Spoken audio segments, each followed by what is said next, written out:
Hello, friends, and welcome into the Cowboys Report. I am your host, Tom Downey. We've got some news once again for you. Some roster shuffling has occurred with the Cowboys.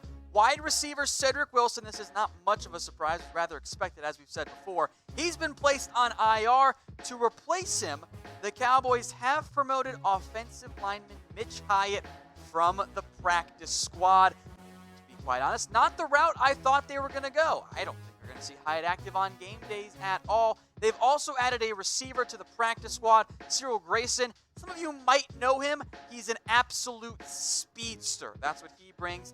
He is now on the practice squad for the Cowboys. Also bumps the Cowboys back up to 10 active offensive linemen and 6 receivers. There's, of course, the big three: Amari Cooper, Michael Gallup, Randall Cobb, Tavon Austin. We'll list Ventel Bryant as the wide receiver too, because if Cooper were to miss an actual game, Devin Smith would be active. Bryant helps you more on special teams. That's why he's been active in the past couple of games. Meanwhile, the offensive line depth chart. Tyron Smith with Xavier Su'a-Filo there because, of course, you don't have Adam Redmond. You don't have Connor Williams. Both those players are on IR right now. Hyatt, I don't think he's going to be active. I think he's going to be a healthy scratch pretty much every single week. He's got some positional flex there, but I think the Cowboys were maybe worried about him getting poached by somebody else. I am a little bit surprised they didn't promote a running back, given that Jamiz Olawale did not play well in his snaps. Pollard's banged up, but maybe the Cowboys feel good about Pollard right now. Moving on now to the rumors on today's show. The Urban Meyer one, it will not go away. We're going to keep giving it 2 stars. There are some updates here that we'll dive into. The main one, The Athletic has pegged Meyer as the #1 target for the Dallas Cowboys, which I'm starting to buy more and more. There was the report, as we discussed earlier this week, that the Cowboys had already reached out and spoken to Urban Meyer. Then Jerry Jones comes out and says, no, we haven't met with Urban Meyer. That report is not accurate. But can't both those things be true? Because the verbs there are different. I am fluent in what Jerry means, despite what he says. Here was the quote from Jerry Jones. Jerry Ease is his language. That's not correct. I can confirm that is absolutely not correct. We have not met with any coach. We have not met with any coach. Not met with any, because Jerry speaks kind of weird sometimes. Here's the thing, though. Everyone take a drink for that, by the way.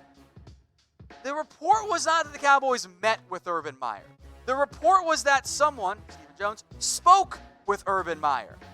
This is semantics. And Jerry also kind of didn't discount the fact that they like Urban Meyer. In answering that question, I don't want to imply that we wouldn't in any way that would diminish the credibility of a player or somebody you're asking about. Meaning, guys, I can't say that we're talking with other coaches. That's going to lose the locker room. Jason Garrett's going to be upset. I still believe in Garrett for at least the rest of this year. What this really means, though, and this is what Jerry's saying, the search is on, guys. Behind the scenes, they're not naive. Now, it's probably less Jerry, a little bit more of the Stephen Jones involvement here. The search is on for the Cowboys' next head coach. They are aware of the reality. They might have the hope that the Cowboys can make a playoff run. The reality is, even if they make it there, it's not going to happen. So behind the scenes, and this is probably more Stephen than it is Jerry Jones right now, the Cowboys are searching while giving out the public appearance of, no, we believe in Jason Garrett, which will also, by the way, be a selling point for your next head coach. As for Urban Meyer, I understand why the Cowboys have interest. He's a big-time name. That is a splashy hire. And if you think about it, the Cowboys tend to often go back and forth between splashy and not so splashy. Looking at you, Bill Parcells, I've got some concerns about the medical side of things and the fact that he hasn't coached in the NFL. But I also think, you know what, if anyone's going to get the most out of Zeke, maybe it's the guy who did get the most out of Zeke back when he was at Ohio State. I'm sure many of you want Urban Meyer here, but who is your #1 head coach target? It could be your dream target or a more realistic #1. Is it Meyer? Is it somebody else? Now, if you're watching on YouTube, you might get an ad break here, but while that's playing, scroll down to the pinned comment and let me know. Next up on the Cowboys Rumors Roundup, let's talk some more coaching here. I bet many of you answered Sean Payton to that last question. Should the Cowboys still try for him? I'm going to give this 2. It's not 3, it's not 4, because I don't want to be in the business of giving you guys false hope. I don't know how realistic Sean Payton actually is. The Cowboys have always been linked to him. The Athletic did it again with, I think, a fair comment of he'd be #1. except he signed that massive 5-year contract extension back in September of this year. If Payton really wanted the Cowboys job, wouldn't he have not signed it? Wouldn't he have said, no, I'm not going to go that route. I don't feel the need to go crazy and get a massive extension with my current team. I'll just wait. Now, maybe you can make the argument, oh, no, he's just saying that because he doesn't want to deal with the questions in season. Then he's going to jump ship after the year ends. I don't know if that's the case. I have a tough time seeing a coach taking that mindset. So, yes, the Cowboys can and should try. I just don't really think that getting Sean Payton is super realistic at the moment. I don't think that Payton is going to leave what is a really good situation for him right now in New Orleans. He's got a good quarterback. He's got the support staff he wants there. And they're winning a bunch of games. And clearly, he likes Teddy Bridgewater as well. And then beyond that, is it even worth it for the cost involved? I think this is around what you're going to have to pay to get Sean Payton. It's going to be like the John Gruden trade all the way back when the Raiders dealt him.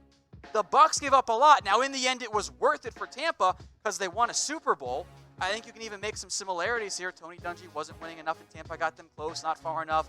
They go and they make a big splashy move. 2 firsts, 2 second, and $8 million? $8 million's not a big deal. That's some serious draft capital. I doubt that the Cowboys front office, less Jerry, more Steve and Will McClay, would actually sign off on giving up that massive of a cost. It's getting a little bit cold in Dallas these days. I woke up and I didn't feel warm. Good thing I had a Cowboys hoodie. I got it from Fanatics, and you can get one too, 25% off. It's chatsports.com/gift5. I'll say that again. It's chatsports.com/gift5. That hoodie and a whole bunch more up to 25% off. And don't worry, I've got the link in the comments and the description for you guys. One last coaching rumor, then some other non-head coaching stuff, but some assistant coaches involved there. Does Josh McDaniels make sense? Does he, though? I'm going to give this 1 star. I don't really think he does. It doesn't make sense, I think, for the Cowboys and for McDaniels himself. I'm not knocking McDaniels' coaching ability. He's a great offensive mind. We've seen that for years now. I feel like with McDaniels, though, we are caught in the shroud of Belichick here, where, Belichick assistant, it's good, the offense is good. Did we forget what else McDaniels has done, even since he's been back under the Belichick coaching tree? He was horrible with Denver, and they gave him a lot of personnel power. And I think McDaniels wants that again, which guess what? Shouldn't give it to him. Bad idea. He also won't get that with the Cowboys. He'll get input, but he wouldn't be able to bring in his guy, be it Nick Caserio or even a Louis Riddick, as a GM or VP of player personnel. And he burned a lot of bridges, by the way, when he bailed on the Colts. I don't think the Cowboys appreciated that. I don't think he makes a ton of sense. But let me know what you guys think. Do you want him? Type Y for yes, N for no. I get he'd be a big name. He might even be a good coach. I worry about what he would demand from the organization. And I also worry about him trustworthiness. What happens if Belichick retires in 2 years? Could McDaniels try and force his way back to New England? I think that's a realistic option there. Or he just wants to stay in New England and replace Belichick once he inevitably calls it a career. It's your first time watching the show. Thank you all very much. We do all kinds of great Cowboys coverage here. Not just the news and rumors you're getting today. We do other stuff. For example, we're going to hit you guys with some disappointing players from the Cowboys this season. So don't make me disappointed. Instead, subscribe, have those notifications turned on, and stay tuned for tomorrow when we approach the reality of the Cowboys situation. There have been some disappointing players this season. Back to the rumors, though, right now. How about the leadership issues? Is that going on right now for the Cowboys from a player perspective? I'm inclined to believe this. I give it 3 stars, and frankly, it's kind of bordering on 4. That was the report from NFL Network. The Cowboys, they brought back guys like Jason Witten and Sean Lee, right? But the veterans wanted the younger players. I'm talking guys in no particular order. Dak Prescott, the Jalen Smiths, for example, on both sides of the ball, the Zeke Elliott's, maybe the Amari Coopers too. They wanted the younger players to step up and lead. If that's the case, it's pretty clear that's not happened so far. Now, maybe the younger guys don't think that they've earned that yet because they have those veterans. There's some lack of communication. I think there are accountability issues too, especially on the defensive side of the ball. That was the report from NFL Network. And I think this is best exemplified, if that's a word, pretty sure it is, in Michael Bennett. Michael Bennett comes over from the Patriots, who, look, that's probably a good presence to have in your locker room from a knowledge perspective. He's won Super Bowls. He knows what it takes. But Bennett has come into this team and in like 5 games was already leading the huddles. He was breaking the team up before the game in terms of getting them fired up. And he was the one yelling in the locker room after the Thanksgiving loss. So there's 2 routes to approach this, right? Option number 1. That's how great of a leader Michael Bennett is. He came in and immediately made a positive impact. Option 2. The Cowboys had such a lack of leadership within that locker room that Bennett came in and went, whoa, wait a minute. This is not good. I got to fix this right now. I think it was the latter, and that is not a good thing for the Cowboys, and it probably helps partially. Of course, there's a lot of reasons for it. Some of the Cowboys are just 6-7 right now. The year has not gone well for the Cowboys. That's a very clear case. They've fallen apart for that hot 3-game win streak.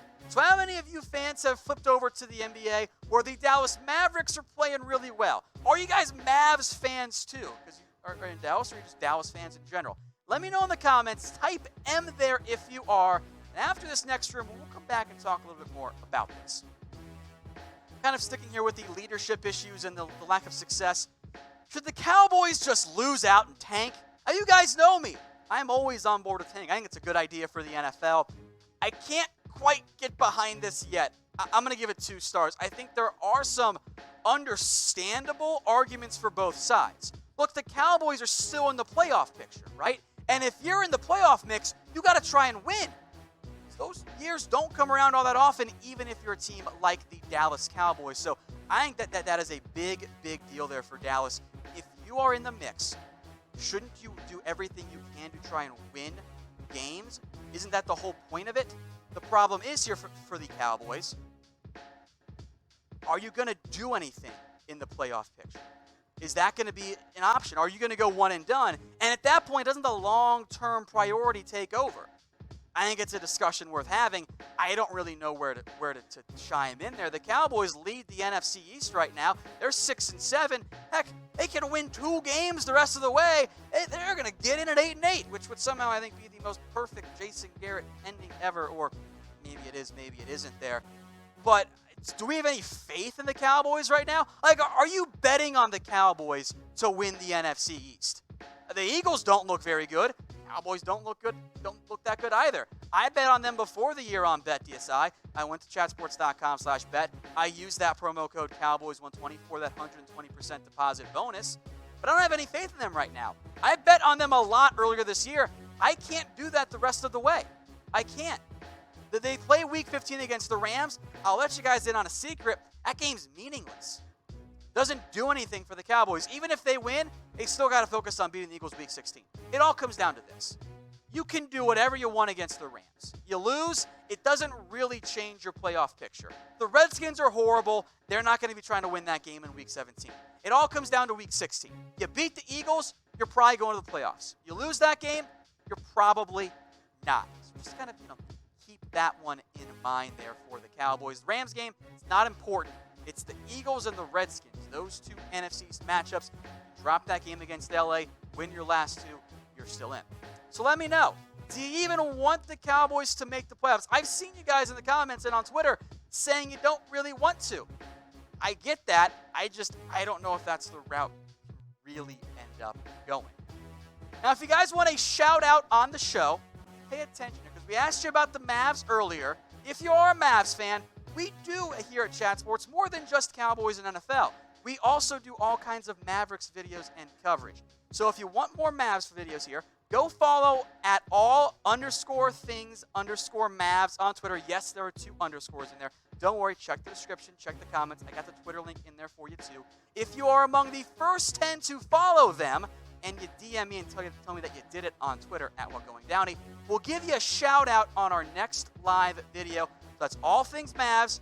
Check the description, check the comments. The link there is available.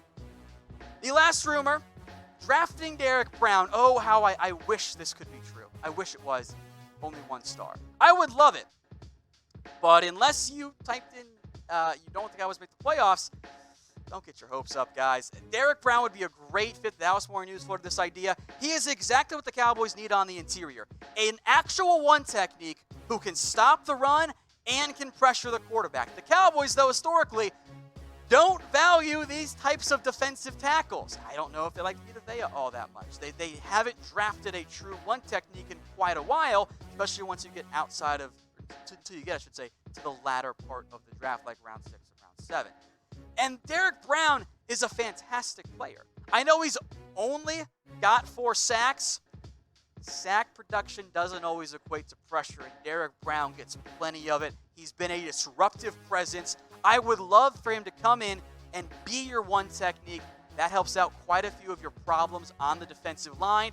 The issue is, I don't think he's going to be there for the Cowboys. Even if they miss the playoffs, go 7-9, whatever it is, I don't think he's available in that 15 to 25 range. Now, Dallas Morning News also throw out some other options, and I'm intrigued by them. Henry Ruggs, if you want more speed at receiver. If you want to draft another first-round guy if you pay Amari Cooper, I don't think so. Curtis Weaver, I think, would be a fit for the Cowboys with what they like right now. Do you want to go edge in round 1? I'm looking more at Ashton Davis and Trayvon Diggs. I've mentioned Diggs before. Fits the mold of a Cowboys corner. Ashton Davis is probably more of a make the playoffs option. Not in the top 20, but outside of it, could maybe make some sense there. I like him more as a free safety. That, of course, gets to the question that we'll discuss tomorrow on the show. Is Xavier Woods really the option long-term at that free safety position? Hey, Cowboys fans, thanks for watching the Cowboys Report. If you haven't already, click right here to subscribe to our channel for all the best Cowboys coverage on the internet. That's news, rumors, highlights, mailbags, film studies, and a whole lot more. And I'm making your lives a little bit easier as well with the next Cowboys Report video right here.